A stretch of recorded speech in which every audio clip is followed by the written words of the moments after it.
My name is Claire Dwyer. I'm 29 years old, a documentary filmmaker based in Austin, Texas. I make films about forgotten people and uncomfortable truths about those left behind in the tide of progress. My work doesn't bring fame or fortune, but it brings clarity to chaos and sometimes healing. I grew up in Nebraska in a small working-class town with pickup trucks in every driveway and rust on every sign. My family wasn't rich, but we had rhythm. My father ran a local plumbing business. My mother worked as a school secretary. I was the quiet girl with a camera, always chasing stories others ignored. Unlike my younger brother Michael, he was born for polish, always the kid with the pressed shirt and clean answers. We were two chapters of different books. After college, I moved away to chase the dream of storytelling through a lens. Austin gave me freedom, but it also gave me distance. Michael stayed behind, then moved to Chicago, where he joined a prestigious investment firm. He climbed quickly, always looking the part, always speaking the language of money and image. And now he was getting married. His fiancée, Emily Chase, was the daughter of a congressman and CEO of a media conglomerate. The wedding was to be a grand affair at one of Chicago's most exclusive hotels. I was invited, of course, as his sister, but the invitation came with more pressure than warmth. I didn't want to go at first. I had a project in post-production and a grant deadline looming, but there was one reason that changed my mind. My grandfather, Frank Millard, he was 83, a Korean War veteran, quiet private and the only man who ever truly saw me. When I was a child, he would tell me stories not about war, but about humanity, about loyalty, about dignity, about standing tall when no one's watching.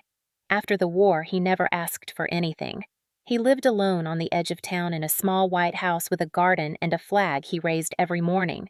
Every month he sent me a letter. A real one, ink on yellowed paper. No one writes letters anymore, but he did.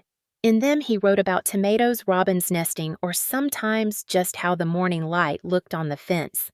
They weren't dramatic, but they made me feel like I mattered, that someone out there remembered I existed. He never once asked for anything in return. So when the wedding invite came, I called him. I said I'd fly to Nebraska and bring him with me to Chicago.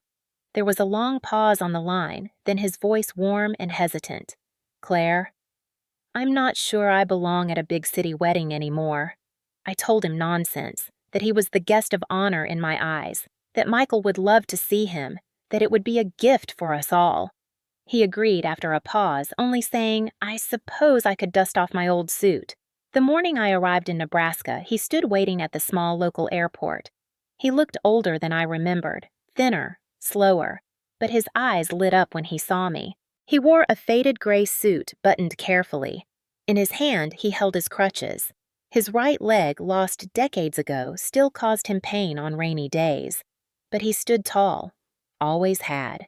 We drove to the airport in silence, but a soft silence filled with unspoken affection.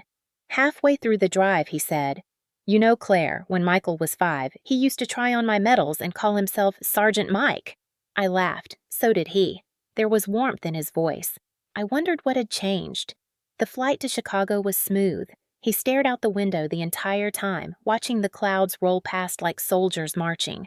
At O'Hare, I had rented a car. It wasn't fancy, but reliable. As we drove toward the city skyscrapers rising like monuments, I could feel his hesitation, but he never said a word of complaint. As we pulled up to the Rosewood Grand, the hotel hosting the wedding, I felt a strange tightening in my chest. The place was palatial with gold-trimmed doors and valets in white gloves. I helped him out of the car. The bellboy gave us a once-over. I saw it in his eyes. A flicker of confusion, maybe even pity. As we stepped into the gleaming marble lobby, the distance between our world and this one grew clearer with every polished tile. Still, Grandpa Frank looked around and said, They sure build these places big. I smiled, but something deep inside me stirred. A whisper. Something's wrong. I couldn't name it yet. I just knew. This wasn't going to be an ordinary wedding, and this wasn't going to be a simple weekend. The day before the wedding, the hotel buzzed with activity. Staff members rushed past with trays of wine glasses, florists wheeled in massive vases of lilies and hydrangeas, and planners barked orders into earpieces. I tried to keep Grandpa Frank close, guiding him through the opulence with gentle hands on his elbow. He looked out of place, yet composed a man carrying dignity instead of diamonds. In contrast, I felt like a stranger in my own family's celebration. Michael had texted me earlier reminding me about the rehearsal dinner that night. "Don't be late, dress appropriately." That was all he wrote. No emoji, no warmth. I had replied with a simple, "Got it." Grandpa and I were staying at a modest hotel nearby. Nothing like the Rosewood Grand, but it was clean and quiet. That afternoon, while Grandpa rested, I sat by the window editing footage on my laptop, but my mind kept drifting. Back to summers on his porch when I'd sit cross-legged with my recorder listening to him tell stories. Not of war, but of human moments, like when a soldier shared half a chocolate bar with a starving child, or when his best friend cried quietly during roll call, his hands shaking. Frank didn't glorify combat. He honored life. He always said, "Violence isn't brave. Coming home and staying decent, that's bravery." His stories are what shaped my lens. My films have never been about action or spectacle. They're about what people carry inside. That's why I brought him here, because he carried something no money could buy. That evening, as we got ready, I helped him into his suit. It was decades old with threadbare elbows and a slightly faded hue. He adjusted his tie with care. On his lapel, he pinned a modest service medal. Not flashy, just enough to say, "I showed up." I wore a dark green dress simple with flat shoes so I could help him if needed. He looked at me and smiled. "You've grown into yourself, Claire. That means more than I can say." We took a cab back to the Rosewood. The entrance was brighter now, illuminated by rows of golden lanterns and photographers waiting for someone famous to arrive. A red carpet ran from the valet stand to the glass doors. I steadied Grandpa as he stepped out. His crutches clicked against the pavement, but he held his head high. Inside the ballroom, music floated through the air. Jazz, light and elegant. Guests were already mingling, holding champagne flutes, their laughter loud and confident. As we entered, the crowd parted slowly, more from confusion than courtesy. People stared, not openly rude, but curious. Who was this old man with the crutches and outdated suit? Who was the woman beside him, not dressed in couture, not wearing heels? I felt the looks and burned inside, but I kept my chin up. My eyes scanned for Michael. I spotted him near the head table, arm linked with Emily. He looked sharp in his tuxedo.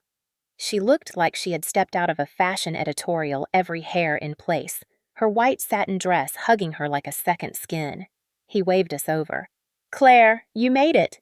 He kissed my cheek quickly. "Grandpa, good to see you," he added, patting Frank's shoulder with the distance one uses for a colleague, not family. Emily looked at us. Her smile was tight. "Oh, hello. I've heard so much about you." Her voice was smooth but cold. When her eyes landed on Grandpa, they paused. She blinked, then leaned close to Michael and whispered something. He didn't respond, just looked away. We were seated near the side of the ballroom at a table marked Family, Overflow. The good seats were reserved for Emily's family big names in politics, media, and finance. I could hear them talking loudly about campaign donations and luxury ski resorts. No one looked our way. Grandpa sat silently sipping orange juice. Occasionally he smiled at someone. No one smiled back. I clenched my fists under the table. Then it happened. Emily approached, alone. She wore a smile, but it didn't reach her eyes. "Mr. Millard," she began sweetly, "I wanted to thank you for coming. Really. It's just that, and please don't take this the wrong way, tomorrow is a very visual event. Everything is planned down to the color scheme. Your presence, well," she hesitated, eyes flicking to his crutches, his suit. "It might distract from the aesthetic." My breath caught. I looked at her stunned. "You mean you don't want him there?" She laughed, soft but cruel. "Oh, no. I'm just saying maybe it's best if he enjoys the ceremony from somewhere comfortable. Perhaps watch online." Grandpa didn't say a word. He just stared at her. Not angry, just tired. I stood up. My voice was low. "Are you telling a veteran that he doesn't fit your vision?" Emily's smile didn't waver. "Claire, it's not personal. It's branding. We have important guests. Cameras. Image matters." Grandpa reached for his crutches. I'll wait outside, he said softly. No, Grandpa, I whispered, grabbing his hand, but he shook his head. Let's not make trouble. I helped him out of the chair. The ballroom had gone quiet. People were watching. No one said a thing. Not Michael. Not our parents. No one. As we walked out, Emily turned her back. Michael looked down at his drink. I felt my chest hollow out. This wasn't just about disrespect. It was about erasure. He wasn't just old. He was invisible to them, forgotten. But I would not forget, and I would not forgive. The cab ride back to our modest hotel was silent. The city lights blurred past the windows like ghostly reminders of a world that had no place for men like my grandfather. I wanted to say something to offer comfort or apology, but the words stuck like stones in my throat. When we got back to the room, he sat down on the edge of the bed, slowly removing his jacket. He looked smaller now, like the weight of her words had chipped away at him. I sat across from him, watching the way his hands trembled slightly as he folded the jacket over the back of the chair. He didn't look at me when he said, "She's right, Claire. I don't belong at that wedding." I wanted to scream. I wanted to break something, to march back to that hotel and flip every table, but I didn't. Instead, I said, "She's wrong. She's so wrong it burns." He met my eyes then, and for a moment I saw not just my grandfather, but a soldier who had crawled through mud and gunfire, who had carried the bodies of his friends, who had seen humanity at its worst, and still found the courage to plant tomatoes in the spring. "You don't need to defend me, Claire," he said quietly. "I've been ignored before." "But not by me," I whispered. "Never by me." That night, I couldn't sleep. I stared at the ceiling, heart-pounding anger rising in waves. I pulled out my laptop and opened the editing software, but instead of working on my documentary, I opened the camera. The room was dim, lit only by the yellow glow of a desk lamp. I looked straight into the lens and hit record. "My name is Claire Dwyer," I began, and what happened tonight broke something in me. I told the story, not with drama or embellishment, just with truth. I talked about my grandfather, about how he once saved a friend's life in a trench by shielding him from shrapnel, about the letters he wrote me every month for 15 years, about the way he limps with pride, not shame. And I told them what the bride had said, not her name, not the location, just the words. That his presence would disrupt the visual harmony of the wedding, that he didn't belong. I paused and stared at the lens. Maybe it's true. Maybe he doesn't belong in their world, but maybe their world is what's broken. I posted the video on YouTube with the title, "The Veteran They Didn't Want at the Wedding." I added the hashtags "He Deserves Respect" and "Invisible No More." I didn't think anyone would care. I just needed to speak. I needed to release the fire burning in my chest before it consumed me. Then I closed the laptop and crawled into bed beside him. He was already asleep, breathing softly. I watched him for a moment. This man who raised my mother, who raised me in spirit, who never asked for anything but was now being asked to disappear. I vowed to myself I wouldn't let that happen. The next morning, I woke up to a buzzing phone. At first, I thought it was my alarm, but no, it was vibrating nonstop. Notifications. Hundreds of them. Twitter mentions, YouTube comments, emails. My video had gone viral overnight. Over 200,000 views in less than 8 hours. Thousands of comments.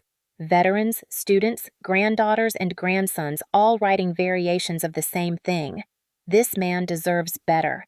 I cried watching this. "This reminds me of my father." Some wrote in all caps, others in gentle sentences, but the message was the same. "You're not alone."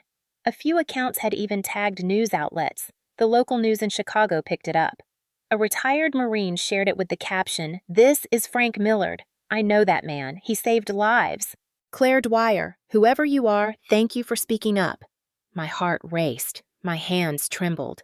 I showed the screen to Grandpa as he sipped his tea. He squinted, confused. "What's this?" he asked. "You're trending," I said. "The world is listening." He set down his cup slowly.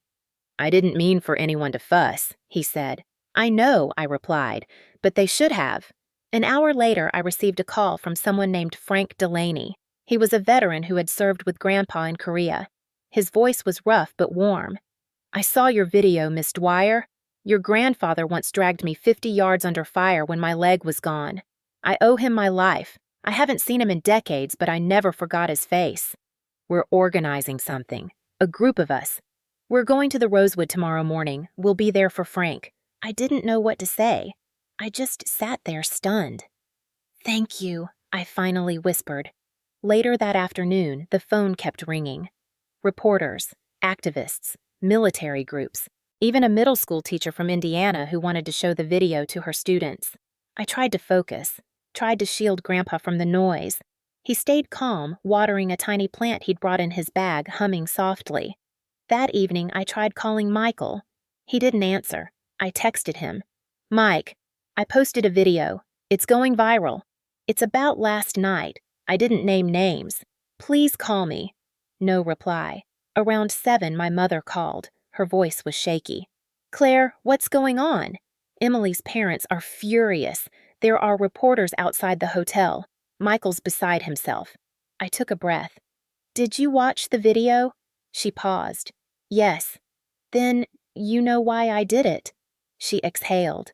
You could have ruined his wedding. I wanted to say they ruined Grandpa's dignity, but I didn't. I just said the world sees him now, and for once they're seeing right. That night, Grandpa said very little. But as he folded his suit carefully and laid it across the chair, he looked at me and said, I'm proud of you, Claire. You said what I couldn't. You made it matter. By morning, the air in Chicago felt electric, like something enormous was about to break loose. Outside, the Rosewood Grand Rows of veterans had begun to gather. Some wore full uniforms. Others came in jackets decorated with medals and patches, walking slow but steady, leaning on canes and each other. There were men in wheelchairs, women in military hats, even young active duty soldiers standing in silent solidarity. Signs appeared among the crowd. One read, He fought for you. Another, Respect doesn't expire. I stood beside Grandpa Frank, just beyond the fringe of it all, watching in disbelief as the movement grew with every passing minute. Local news vans arrived, then national ones. Microphones pointed at us. Cameras flashed. A few reporters tried to push through to speak with Grandpa. I stepped in front, gently shielding him. He doesn't need to say anything, I told them. Just look at him. That's enough. Claire. I turned to see a familiar face approaching. It was Frank Delaney, the man who had called me the night before. His white hair was combed neatly under a Marine Corps cap, his stance stiff but proud.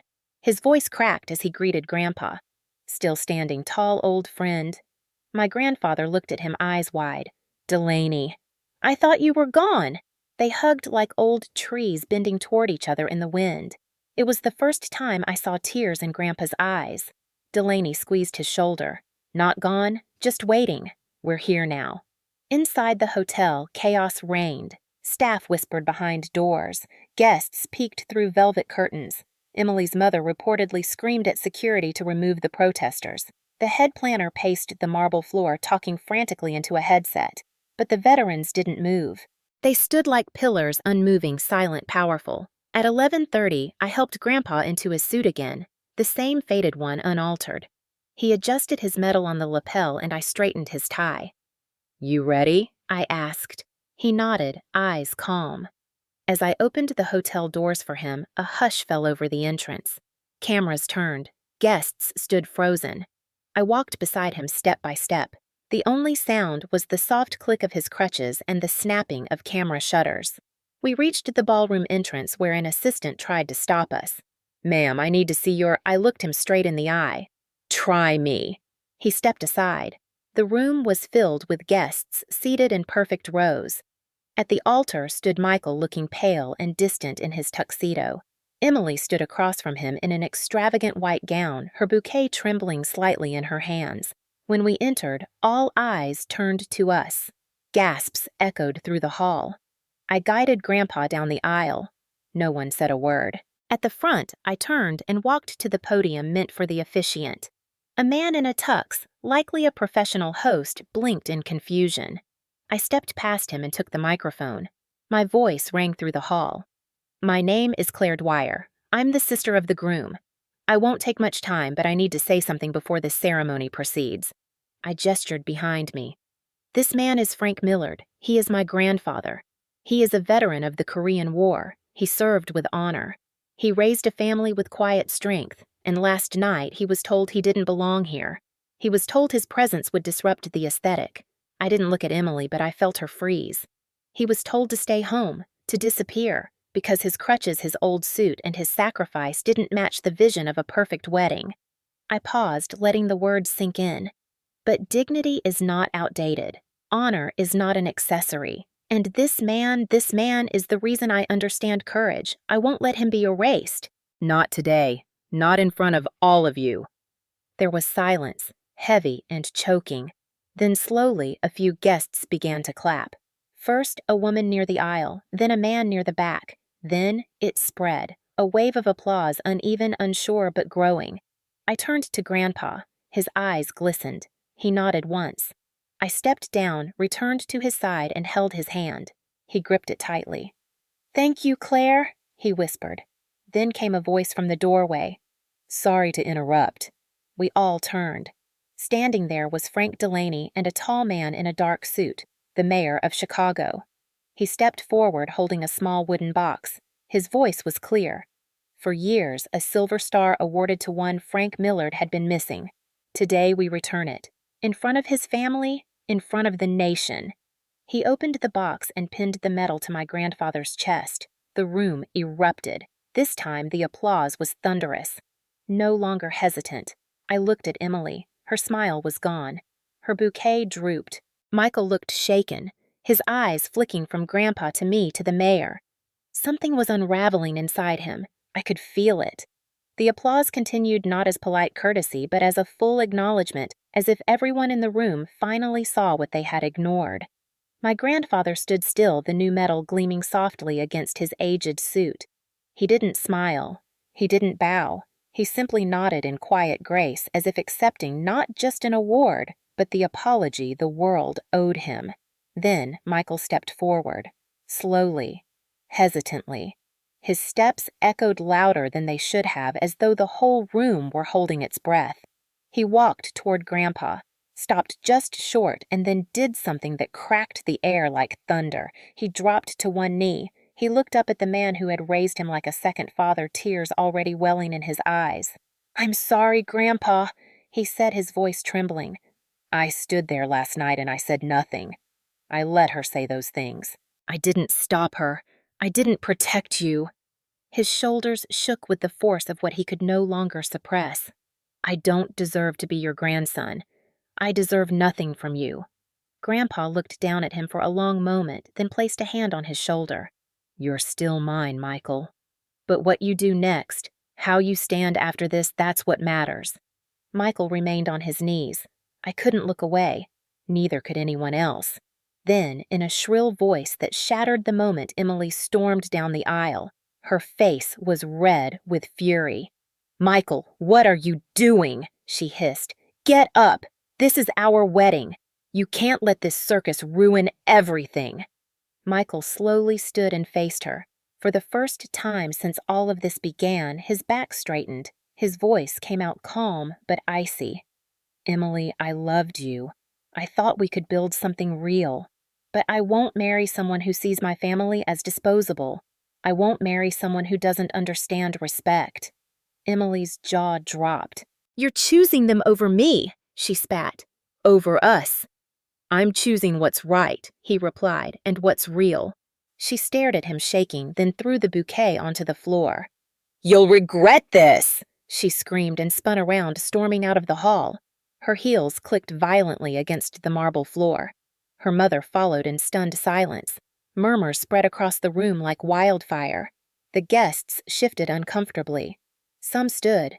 Some simply stared. The wedding had collapsed not with chaos but with truth, and no one could pretend anymore. Michael turned back to Grandpa, embraced him tightly, then turned to me. "Thank you, Claire," he said quietly. "I didn't save the day," I replied. "I just refused to let it be forgotten." The ballroom cleared out slowly. Some guests offered quiet apologies. Some left without a word. The stage was still decorated in flowers. The violinist still held her instrument, awkwardly unsure if she should play. But it was over. The ceremony had ended not with vows but with a reckoning. Grandpa sat in a nearby chair, his crutches resting beside him. His face was pale with exhaustion, but there was a stillness in his eyes that I recognized. A peace. My parents approached. My mother's mascara was smeared from crying. She reached for Grandpa's hand. "I'm so sorry," she whispered. "We should have said something. We should have stood up." My father nodded, his voice hoarse. "You deserved better, Dad, and we failed you." Grandpa didn't scold them. He just nodded. "We're still family. That's what matters." Michael stood beside me now. The proud groom, no longer, but maybe finally the man he was meant to be. He looked older somehow, like something heavy had been peeled away. The media was waiting outside, dozens of them. Cameras, microphones, flashes. I knew we'd have to face them. I helped Grandpa stand and walked beside him. When we reached the exit, the crowd of veterans outside began to applaud again. They weren't cheering a viral post. They weren't clapping for drama. They were saluting one of their own. The mayor held the door open, a gesture, a sign. Grandpa nodded to him and whispered, "Thank you for seeing me." Reporters shouted questions. I didn't answer any of them. I just kept walking one step at a time beside the man who had never asked to be honored but deserved every second of it. That night, back at the quiet hotel, I helped Grandpa remove his suit. He folded it carefully, just as he always did. He looked at the medal in his hand for a long time. "You didn't have to do all this for me, Claire," he said gently. "I know," I replied. "But I had to. For me. For everyone like you. For the ones who never get their moment." He nodded, then smiled. "A real one.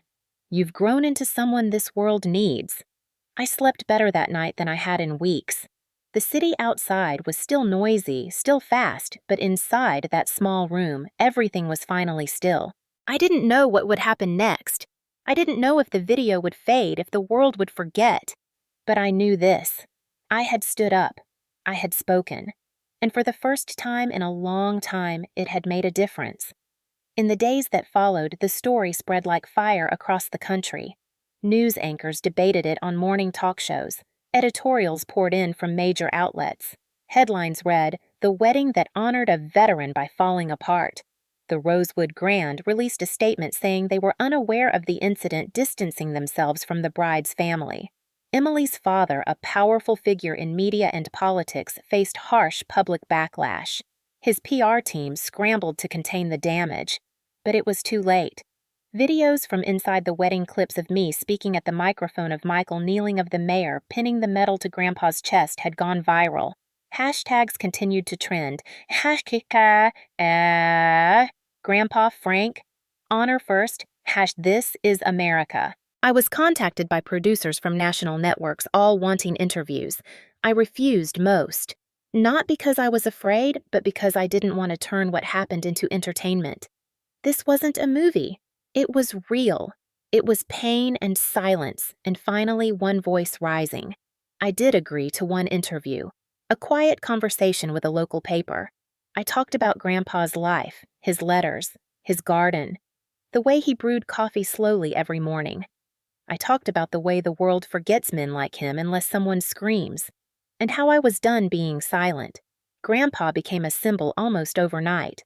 Schools invited him to speak. Veteran organizations mailed him plaques. A library in Chicago announced it would dedicate a reading room in his name.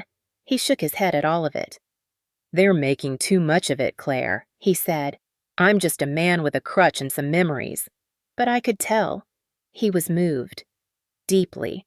Not by the attention, but by the fact that he hadn't been invisible after all. Michael quit his job at the investment firm and moved back to Nebraska. He bought a modest house near Grandpa's and started volunteering at a nonprofit for military families. He and I talked more than we had in years. One evening, while we sat on the porch of Grandpa's house, he turned to me and said, "I think I finally know what matters. It's not the suit or the bank account or the girl in the designer dress. It's what you can look back on without shame." I nodded. Sometimes it takes falling apart to see what was broken. Grandpa still lived in his small house, still tended his tomatoes, still wrote letters, but now those letters had something new in them. Light. Hope. One of them read, "Claire, I don't know what the world will remember me for. Maybe that's not my place to decide. But if they remember anything, I hope it's this: I raised a granddaughter who knew when to stand, who knew when silence was betrayal. I keep that letter on my desk in a simple wooden frame. My documentary work continued, but something in me had shifted. I no longer chased pain for the sake of capturing it. I chased justice. I chased humanity. One day, a publisher reached out. They wanted me to write a book about the experience, about the wedding, about Grandpa. I declined at first, but Grandpa said, "Maybe it's time you tell your story too." So I agreed. Not for fame, for memory, for every forgotten soul who sat in silence while the world moved too fast to see them. The book was called The Man in the Gray Suit. It wasn't a bestseller, but it reached people. Veterans wrote to say they cried. Granddaughters sent photos of their own grandfathers reading it under porch lights. A teacher in Pennsylvania said her students stood and applauded after she read them a chapter.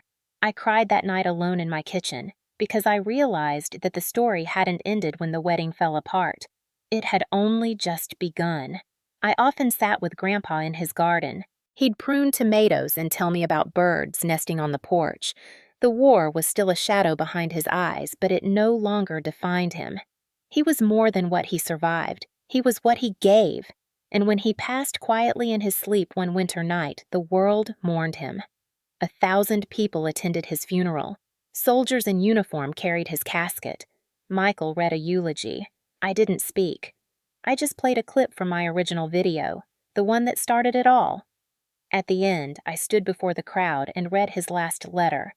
"Claire, yesterday I saw a hawk circling above the field. It reminded me of you. Bold, unafraid to fly alone. Don't land too soon, my girl. There's still sky left in you." I folded the paper and tucked it into my coat. I looked out at the rows of faces, some familiar, most strangers, all touched by a man in a gray suit who refused to disappear. I walked out of the chapel that day with tears in my eyes, not from grief, but from something else, a knowing, that his story had not been buried with him. It had taken root, and it would grow.